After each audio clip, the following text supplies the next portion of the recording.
The High Five Habit by Mel Robbins. Welcome back to my channel. My name is Sam and I want to make self-growth normal because people shouldn't have to look this information up. It should just be mainstream knowledge. It should be taught in schools and talked about in the news. If you agree, please make sure to smash that like button. Before we get into the actual review, let me just get something off my chest here. The author Mel Robbins is known for her book, The 5-Second Rule, which structurally, it's the same thing as the High Five Habit. However, as a reviewer, anyone who knows my content probably knows maybe a little bit of a concern I have. It's really just kind of a coincidence, so it's not really even like a concern. The 5-Second Rule and this title, The High Five Habit, they both have the word 5 in them. 5-Second Rule is about how many seconds you have until your nervous system is like, okay, nope, bad idea, stop. It's time to stop, it's time to go. Well, the High Five Habit, that doesn't even have to do with a quantity. That's just throwing up your open hand into a mirror. When I saw the High Five Habit, just because it said habit and it said 5, I just thought, okay, this is probably like a rehash of the 5-Second Rule or something like that. Guys,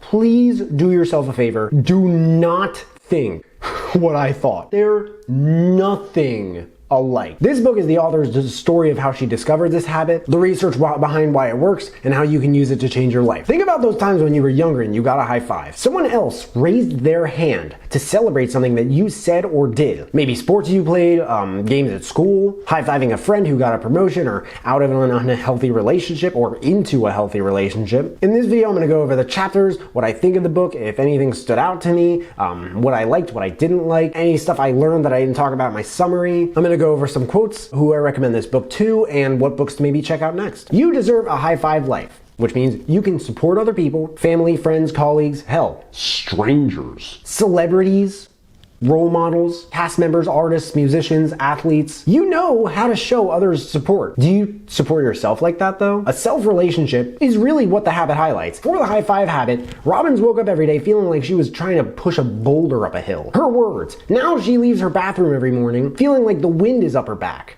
I don't even know what that means. When the author wants to understand something so simple yet powerful and contagious, where does she look? Science. Mel Robbins is a science freak. Science is where she looks. I mean, science isn't exactly a location, but it's definitely somewhere to look. I mean, maybe not, it's more like someone or something. But science isn't a person. If it were, its name would probably be Bill Nye or Neil deGrasse Tyson. The habit is the habit of high-fiving yourself in the mirror. You do it every day. You wake up in the morning. Damn it, I hate my life. My back hurts. Oh, you know that morning back pain, right? I haven't even turned 25 yet, and I know it. You wake up in the morning, bam, life sucks. Everything hurts, terrible mood. walk into the bathroom, take your little morning whisper, and the first thing that you see when you walk into the bathroom is your face. You see yourself. You may as well give yourself a high five because you've been conditioned your whole life to see the high five as this moment that jolts your self-esteem into, damn, I'm good at this. You can try this too. Give yourself a high five in the mirror and try to think something bad about yourself. It doesn't work. I'm fat. I look like a 70-year-old Ronald McDonald. I look like Ed Sheeran if he were homeless. I look like the Wendy's girl's barber was in the middle of a drunk blackout. You can't believe yourself. It doesn't work. But it did occur to me listening to this chapter that that habit is a way of effectively taking social conditioning and turning it on its own head and using it to help yourself rather than hurt yourself. The author answered some questions about the High Five Habit. And you tell a million people about this, they're gonna ask you these questions. How do you do it? How often do you do it? I don't want to smudge my mirror. Can't I just clap my hands together? I mean, my two hands are me. That's high-fiving in a way, isn't it? She really broke down the answers to these, by the way, but she did it in a concise manner. The scientific explanation chapter wasn't actually that long. Is it normal to feel emotional when I first do it? The next several chapters jump into negative self-talk. Looking at it, unpacking it, understanding where it comes from, and how to interrupt/replace it. They call it a break in belonging. The time that you start to feel like you don't belong everywhere you go. And you don't feel like resilience and intelligence and uniqueness are hardwired into you, which, believe it or not, they are. The author went through something, and she actually went to law school. And what she went through in law school, which is in the book, I'll put it this way, it was terrible. Robbins felt like she was alone, and now she's not, and neither are you, and neither am I. When you think that you're messed up, you start to hate yourself. And when you hate yourself, you do things that you hate. The belief that that creates is a genesis of a downward spiral, which is why the opposite is still true. When you love yourself, you begin to do things you love. When you respect yourself, you do things that you respect. Where is all this negative crap coming from? How do you remove this? It's all dependent on the shape of your RAS, reticular activation system. Big words. It's a system in your brain that determines what you notice every day. It's like a gatekeeper that blocks out 99.9% of the information that tries to go into your mind. Because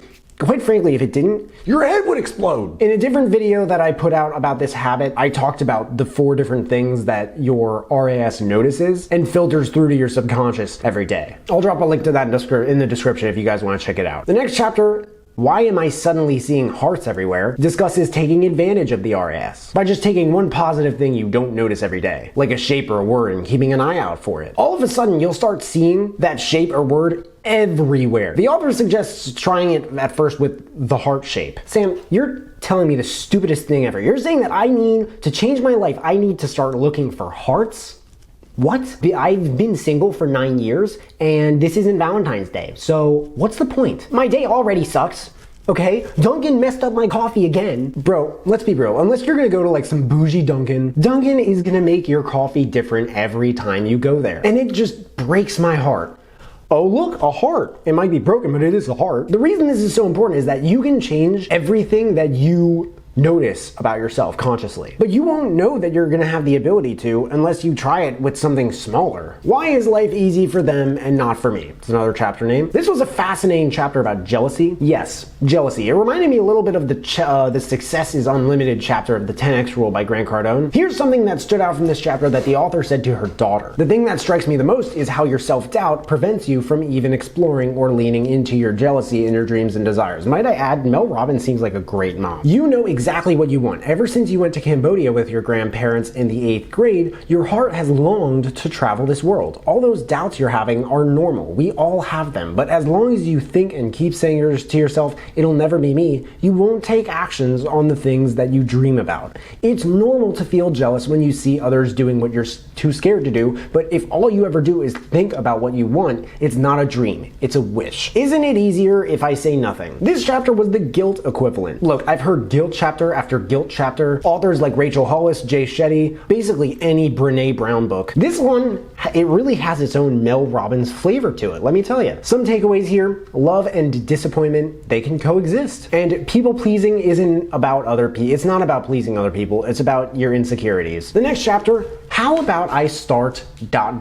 tomorrow? Unexpectedly in this chapter, and I say unexpectedly because no chapter other than this one really focuses on like a whole story of like a conversation between the author and this guy. I think he's like my age. His name's Eduardo. She didn't want to reveal his last name. What he wanted to do was open up like a world of opportunity for Black and Latinx actors and actresses everywhere. She talks about the conversation that she had where she sold him on his dream to move to LA to pursue it. It almost seemed like an amplification of the last chapter. Almost like, hey, is it easier if I do nothing?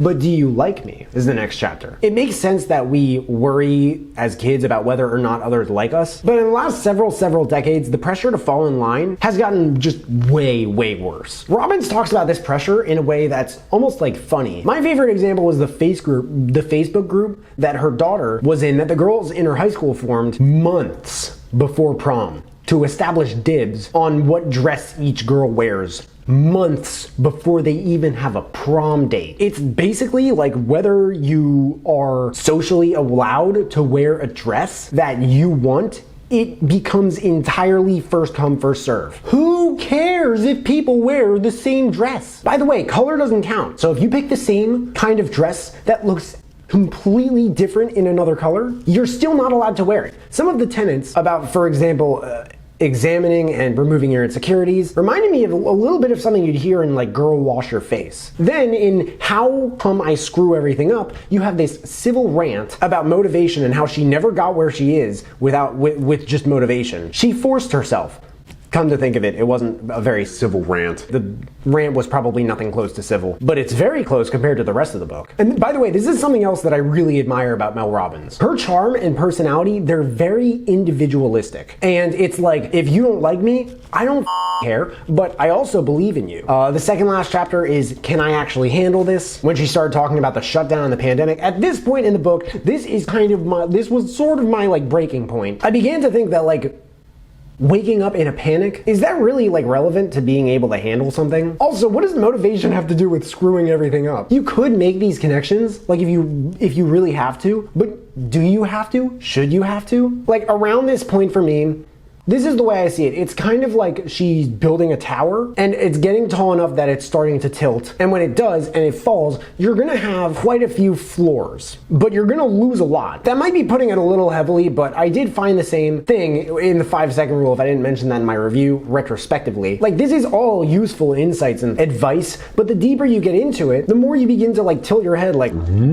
like one of those confused dogs. And the last chapter is called, Okay, You May Not Want to Read This Chapter. This chapter, I'll put it this way, it's strange, it's really beautiful. It's something I don't say often at all. It reminded me of Napoleon Hill. And it does kind of recap the book's contents, especially about the RAS. In conclusion, guys, please do not sleep on Mel Robbins. Don't, please. Her work is not run-of-the-mill self-help. Watch an interview with her. Just watch an interview. Just try that. Her insights are not what you find everywhere, and this book isn't even just about the high five habit. It talks about jealousy and the RAS, and topics you wouldn't even expect to be relevant to the high five habit. Quotes: "The relationship you have with yourself is the foundation of every relationship you have in life. A high five costs nothing, and what it gives you is priceless. A million likes on social media means nothing if you don't like yourself. Do the best you can until you know better, and when you know better, do better. What's obvious to other people is often the hardest thing to accept in your own life. Motivation is never there when you need it." Direction 1. I recommend this book, simply put, to anyone with self-esteem issues. It's a super practical habit. I've been doing it every day since I started the book, and I can assure you that I do not feel worse about myself. It is literally the easiest thing that I have ever heard of doing in my entire life, and the actual book has plenty of irrefutable insights and reminders of why it's